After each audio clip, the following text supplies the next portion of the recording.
नमस्कार मित्रों, हम हैं प्रमोद पांडे और आप देख रहे हैं एसपी वीडियो चैनल। मित्रों, हम हर एपिसोड में, इस भ्रष्टाचार की कुंजी एपिसोड में, प्रतिदिन आपको एक भ्रष्टाचार से जुड़ी हुई नई स्टोरी के बारे में विश्लेषण करते हैं और ये बताने का प्रयास करते हैं कि भ्रष्टाचार आखिर में है कहाँ से, उसकी जड़ कहाँ तक है। हम इसकी पूरी पड़ताल करते हैं। हमने पिछले 2 अंकों में आपको जनपद जौनपुर में राम जानकी मंदिर में अष्टधातु की मूर्तियां जो चोरी हुई, उस विषय में हमने तथ्यात्मक विश्लेषण किया था। मूर्ति बरामद होने तक की घटना को बताया था। अब हम आपको इस घटना में पुलिस के द्वारा रची जा रही साजिश, अपराधियों को बचाने का प्रयास और उसमें किन लोगों की मदद ली जा रही है भ्रष्टाचार को छुपाने में, भगवान राम की मूर्तियों को खंडित करने में, अष्टधातु की मूर्तियों को चोरी करने में, और कैसे लोगों का बैक फायर किया जाता है उस घटना को छुपाने के लिए, उस विषय में हम आपको बताएंगे। देखिए, जब 40 दिन बाद भगवान राम की अष्टधातु की मूर्ति चितौड़ी ग्राम सभा में मंदिर से महज 150 मीटर की दूरी पर खंडित अवस्था में मिलती है, इसके बाद वहां पर ग्रामीणों द्वारा यह बात कह करके मूर्ति रोकी जाती है कि पहले इस पे प्रशासन और मीडिया के लोगों को संज्ञान में आ जाए, अन्यथा ये टूटी हुई मूर्ति को भी पुलिस बेच लेगी। इस पर जब मीडिया कर्मी भी वहां पहुंचते हैं और सब इंस्पेक्टर से उस विषय में जानकारी प्राप्त करते हैं और मंदिर के पुजारी से भी। अब जब कुछ मामले सामने आने का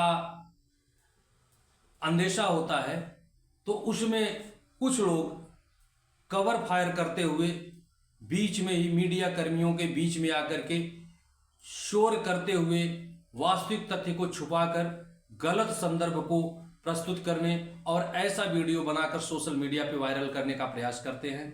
इसके बाद और ये सारी चीजें पुलिस की सह पर होता है, इसे हम आपको विश्लेषण करके बताएंगे। पहले आप ये वीडियो देखिए। जो चोरी हुई थी वह भी मैं जानता हूँ, यह भी मैं जानता हूँ। यानी आपको किसी पर संदेह भी है?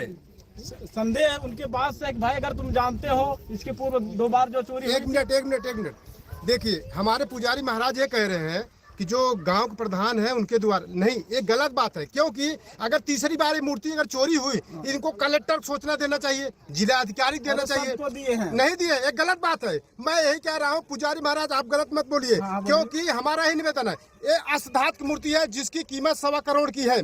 और हम बहुत सारे ऐसी मूर्ति देखे हैं जो कि इस मूर्ति का अगर भगवान के एक बार खंडित हो गया, उनके नाम जमीन भी खेत भी है। हमारे ही निवेदन है, आप अगर कलेक्टर का आप सूचना दिए होते तो कलेक्टर ऐसा नहीं, हमको आप सूचना दीजिए। गांव प्रधान है, ऐसे क्या नहीं पुजारी, ये गलत बात है। जो रियल है आप उसको बताइए। मैं ये मूर्ति देखिए, मैं ये टूटी है, खंडित हो गई है, ये देख लीजिए आप सब। हम यही कह देंगे, मैं ऐसे टूटी मूर्ति के मैं योगी जी के ऐसे वीडियो में मैं भेजूंगा। और उसके बाद पहली बात कलेक्टर के और थाना हमारे जो तेजी बाजार के हैं, मैं अनुरोध करता हूं तत्काल आप सब इस मूर्ति को व्यवस्था करिए जो टूट गया।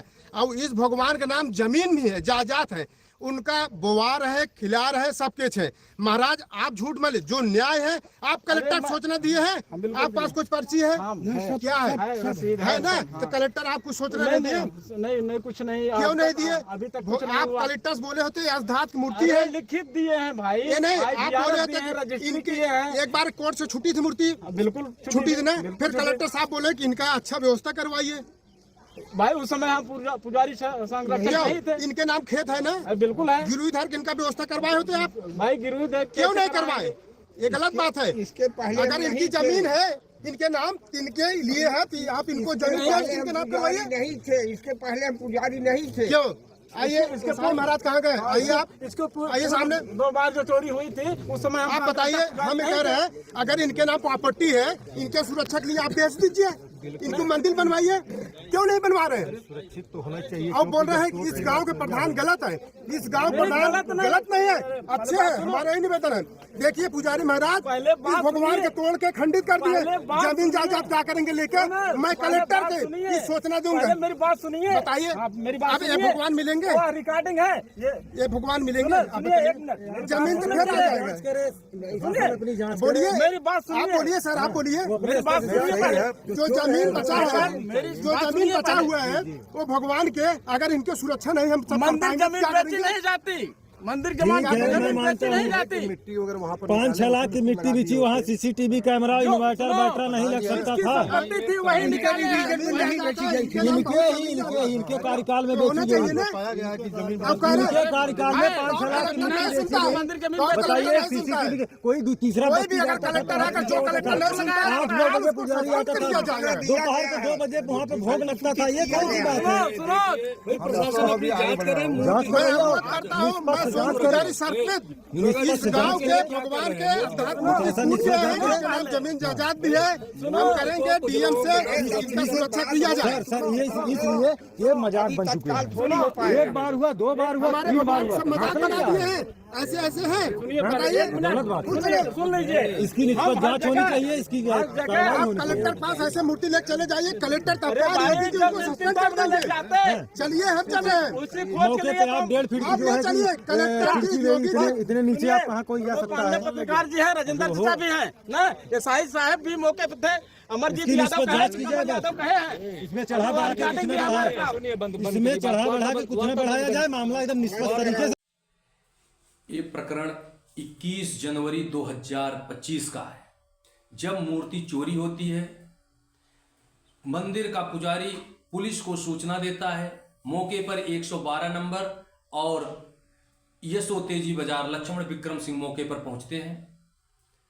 फिर अमरजीत यादव जो तेजी बाजार थाने पर ही सिपाही है, वो फोन करके बताता है कि साहब 4 मूर्ति मिल गई 5 में से। फिर ये लोग जाते हैं तो नहर के पास 4 मूर्ति लेकर अमरजीत यादव खड़े मिलते हैं। शेष भगवान राम की 5वीं मूर्ति,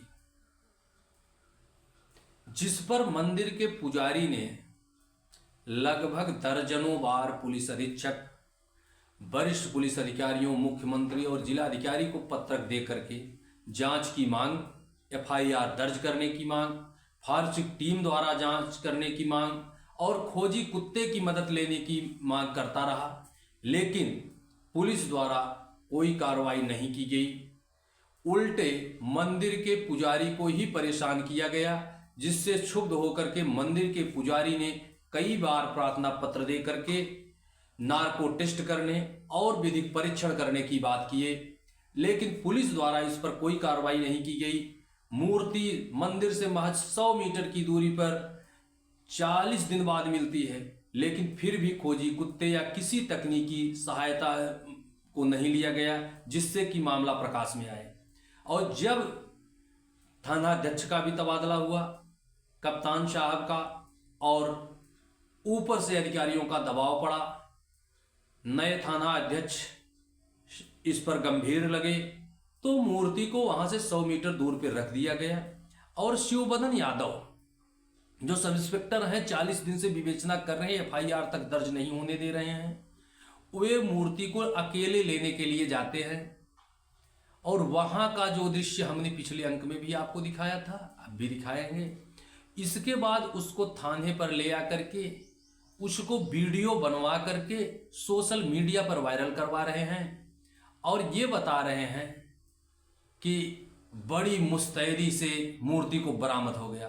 पहले आप इनका ये वीडियो देखिए, फिर आगे हम चर्चा करते हैं। निवेदन है योगी जी से, जिलाधिकारी से निवेदन है, ये मंदिर सरकारी में इसको दे दिया जाए, क्योंकि हमारे श्री राम लक्ष्मण सीता को राधा कृष्ण के अपमान हो रहा है, बहुत घोर अपमान हो रहा है। आप देख सकते हैं हमारे ईश्वर को, आप देख सकते हैं उनको एकदम तोड़ दिए हैं, आप देख सकते हैं इनको। अरे शादी करिए ना भाई, सामने सब उतना साफ हो गया है। तो हमारा ये निवेदन है, हम सब देखिए हमारे सर बहुत मेहनत किए, जो अच्छी से मेहनत किए, इस मूर्ति को हासिल कर दिए और इनको मैं दिल से सलूट करता हूँ। और इस थाना आज एक से काम बंद करता कर हूँ दीजिए। जो हमारे इस थाना आज एक बंद कर दीजिए। हैं जो इस मूर्ति को हासिल कर दी, लेकिन इस मूर्ति भगवान को खंडित कर दी। हमारे निवेदन है कि मंदिर सरकारी में सौंप दिया जाए। इसलिए मैं अपनी बाणी समाप्त करता हूँ। जय हिंद। आपने देखा किस ढंग से थाने पर वीडियो बना के भगवान राम की मूर्ति खंडित करके किस ढंग से पब्लिसिटी बटोरने का प्रयास पुलिस द्वारा किया जा रहा है, जबकि 40 दिन से पुलिस कोई कार्रवाई नहीं करती है। मूर्ति उस दिन भी 4 मूर्ति बरामद करने वाला अमरजीत यादव सिपाही वही अकेले बरामद करता है, न कोई ग्रामीण साथ में उसको देखता है पहले, न कुछ देखते हैं। मूर्ति चोरी की 1 घंटे बाद उसी सिपाही को मूर्ति मिलती है। आरोप भी यादवों पर, सिपाही भी यादव, और उसकी विवेचना कर रहे वाले शिवबदन यादव 40 दिन तक कुछ नहीं होने देते हैं। जब मूर्ति खड़ंजे पर मिलती है, ग्रामीणों द्वारा सूचना दी जाती है कि मूर्ति यहाँ रखी हुई है, तब वो पहुंच करके मूर्ति को लेकर के उस खंडित मूर्ति को खंडित करवाने तुड़वाने का षड्यंत्र किस ढंग से चला, इसका भी हम विश्लेषण करेंगे। आप समझिए, इस पे चर्चा हो रही है। आप देखिए वीडियो में भी चर्चा हो रही है कि उस मंदिर को किसी पुजारी और उससे लेकर के सरकारी कर दिया जाए। अब कितनी बेबुनियाद बातें हैं कि मंदिर को सरकारी कर दिया जाए। मंदिर की संपत्ति है, उसको कहा जा रहा है कि उसको बेच करके इनकी सुरक्षा कीजिए। अरे मंदिर बना हुआ है, मंदिर में दोनों तरफ से लोहे के मजबूत कपाट लगे हुए हैं, गेट बना हुआ है। जब 3-3 दरवाजे तोड़ करके चल किस सुरक्षा की बात कर रहे हैं कि मंदिर की जमीन बेच दी जाए, यानी मंदिर की जमीन भी बेचकर इन चोर लुटेरों को दे दिया जाए। अष्टधातु की मूर्तियां जिसकी करोड़ों में कीमत है, उसे बार बार चोरी कर लिया जा रहा है, और उस पर जांच, चोरों को पकड़ने के लिए उस पर जांच करने के बजाय पुलिस ये कहलवा रही है कि मंदिर की जमीन को बेच दिया जाए, उसकी सुरक्षा की अतिरिक्त व्यवस्था कर ली जाए। अरे जब हिंदुस्तान में 3-3 दरवाजों के बीच में मंदिर सुरक्षित नहीं है और पुलिस उस पर 100 मीटर की दूरी पर 40 दिन बाद मूर्ति मिलती है, लेकिन पुलिस जो भी तकनीकी सुविधाएं उपलब्ध हैं, खोजी कुत्ते की मदद लेते और तकनीकी सुविधाएं सर्विलांस पे लगाते हैं संदिग्ध नंबरों को, लेकिन कोई कार्रवाई न करके मंदिर की मूर्तियों को भी, भगवान राम की मूर्ति को खंडित करवा के टुकड़े टुकड़े में कर दिए ताकि उस मूर्ति को भी वहां न लगाया जा सके। ये मंदिर को नष्ट करने का कैसा षड्यंत्र चल रहा है। आज भी भगवान राम की मूर्ति को खंडित करके, मंदिर को नष्ट करके उसे सरकारीकरण के नाम पे किया जा रहा है। ये उसी गोदी मीडिया के लोग, उसी वामपंथी विचारधारा के लोग ऐसे दुष्प्रचार कर सकते हैं जिन्होंने अयोध्या में भी भगवान राम के मंदिर के नाम पर अस्पताल और विद्यालय की बात कर रहे थे। ऐसे लोग सावधान रहने की जरूरत है। ऐसे लोग समाज में हर जगह हिंदू विरासत को नष्ट करने के लिए ऐसे ही प्रोपेगेंडा फैलाते हैं। हम इस वीडियो के माध्यम से उत्तर प्रदेश के माननीय मुख्यमंत्री जी से और समस्त सनातन प्रेमियों से आह्वान करते हैं, आप इस मामले में प्रशासन पर दबाव बनाएं कि इसकी निष्पक्ष जांच हो और जो भी दोषी हैं, और इस जांच के दायरे में पुलिस को भी रखा जाए।